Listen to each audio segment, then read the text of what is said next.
What's the moment going to be like for you when you're at the game and you're singing along with everybody else at Capital One Arena? It's going to be a moment of exuberance, excitement.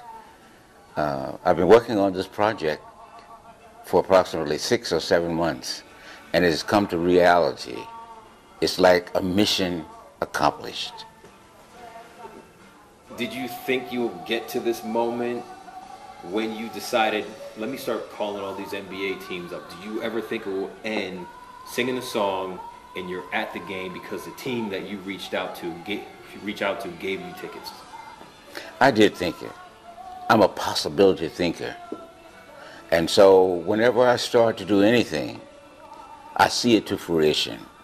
Now, I didn't get as many this time around singing it, but I knew we'd have at least 4 NBA teams where the song is sung or played. You can hear the song in the background. What does this song mean to you, and what do you want the people who are singing along with you tonight to get out of it? It means to me fight. It means empowerment. It means strength. It means a direction for prosperity, success, justice, understanding, peace. Do you think you will get emotional singing it tonight? Or I get emotional every time I hear the song. Yes, I will get emotional. I'm sure I will.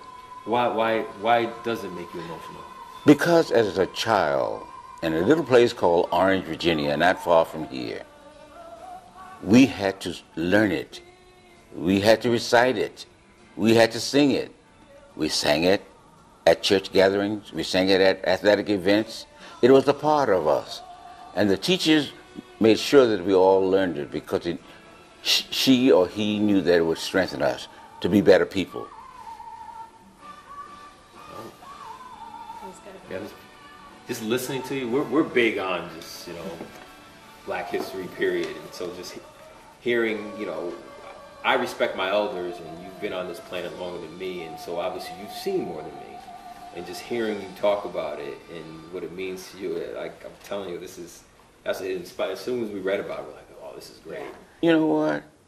One reason this thing is really important to me because I was not conscious of that until recently. I was at a dinner with my son-in-law, and we were talking about it, and I said, pull out your cell phone. Let's see what's going on about Lift Every Voice and Sing. He said, He calls me Pa Gene. He said, you won't like this? He said, do you know that at some event, some years ago, NAACP event, the only person who knew the entire song was Bill Clinton? And I thought, wow, isn't this sad? And so that too helped to propel me. But also, something that propelled me to move with this is really a little girl, an 8-year-old girl that I volunteer with.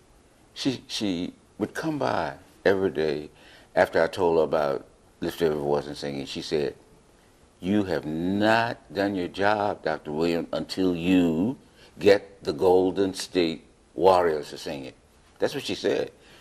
Every Tuesday or every Thursday that we were there, she came by and she peeped in. Have you done it? I said, no. She said, okay, Dr. Williams. And I felt so good the day that she came by and I had the letter from the Golden State Warriors. Mm-hmm. So I signed it and gave it to her. Wow. She said, it's done. And then another young fellow who works with me at Howard University, mm-hmm. He works at a middle school. He said he was teaching something, and the young fellow, about the anthem, and the young fellow said, what do we have? And he said, we have the national anthem. We have the Negro national anthem. So the next day he went into his class and he's a reading teacher. He taught his reading exercises based on Lift Every Voice and Sing. So those are the kinds of things that have motivated me beyond being motivated by Michelle Roberts' office. Yeah. Because I did call, there was one place that I called. I called the office after I talked to my friend out in Sacramento. And he said, you want to visit? He said, come on, Doc, let's do the national office, the NBA. I say, okay, because we do projects together. We call ourselves evolutionary elders. Okay. And we do projects together. So I got on it, and it started snowballing. It's just unbelievable. I'm beside myself. One of the reasons that you see me a little jittery is that I just got off the phone talking to Al Sharpton, and I was telling him how blessed I was. I said, I'm blessed because in a moment, someone from Channel 9 television will be in my home to interview me. And so I had to hurry it up, you know. But he said, oh, really? You rushed Al Sharpton off the phone.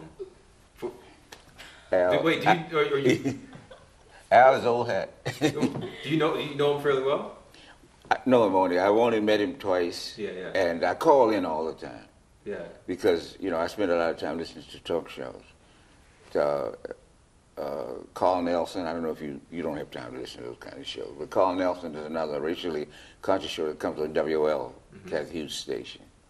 And, you know, another thing that encouraged me is that when I shared it, I got calls from congressmen, I got letters from senators, I got calls from Kathy Hughes' office, and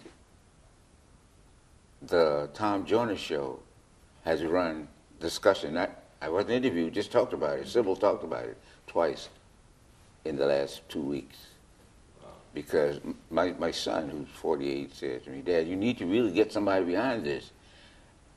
And in a way, I'm telling you, while I wanted the support from the NAACP, I wanted the support from National Action Network, Rainbow Push, Urban League, while I wanted that, and I did share this with them, I'm glad that they didn't respond, because it just makes me feel that an individual who believes strongly in something is determined to move forward with it, you can get it done.